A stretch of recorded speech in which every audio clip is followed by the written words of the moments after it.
मैं रोज़ की तरह सुबह उठकर गेट तक गया, पेपर उठाया, दूध का डिब्बा लिया और अंदर आने को मुड़ा ही था कि एक कार गेट के सामने आकर रुकी। मैंने पलट कर देखा।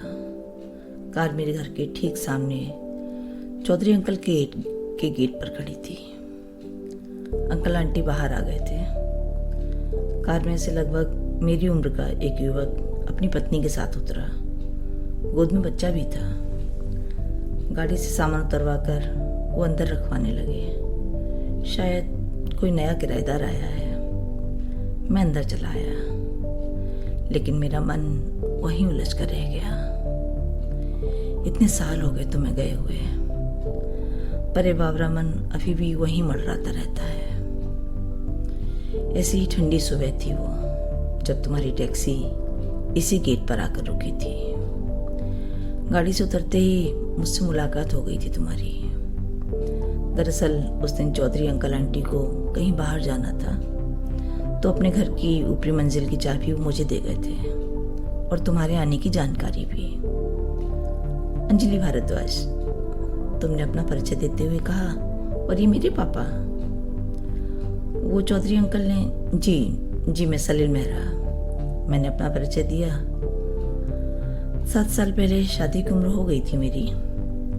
लड़कियों के फोटो दिखा कर माँ रोज मेरी राय लेती, लेकिन मैं नहीं माँ, ये नहीं, ये भी नहीं, झुंझला जाती थी माँ।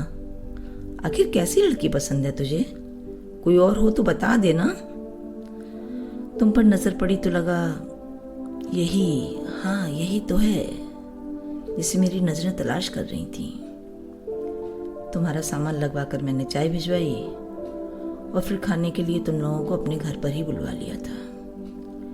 लंच पर हम सब काफ़ी देर तक बातें करते रहे थे। काफ़ी कुछ जान गए थे एक दूसरे के बारे में।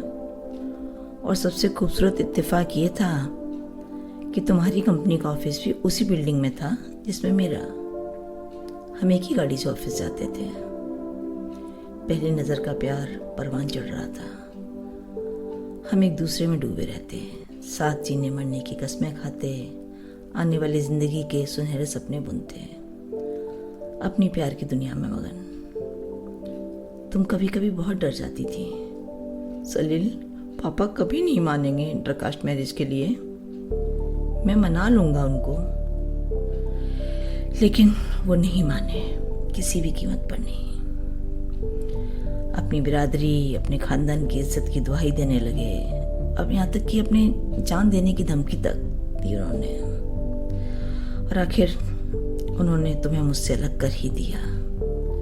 लेकिन तुम्हारी मोहब्बत को जुदा नहीं कर सके मेरे दिल से। तुम विदेश चली गई अकेले ही। 2 साल पहले कहीं से खबर मिली मुझे, तुमने भी शादी नहीं की, लेकिन पलटकर मुझे पुकारा भी नहीं। मैं आज भी यहाँ तन्हाई का दामन थामे तुम्हारी राह तक रहा हूँ, और तुम वहाँ अकेलेपन की बदरंग चादर में अपने खानदान की इज्जत को ढो रही हो। आखिर क्यों? मोहब्बत गुनाह तो नहीं। दोस्तों, ये थी मेरी लिखी कहानी इंतज़ार।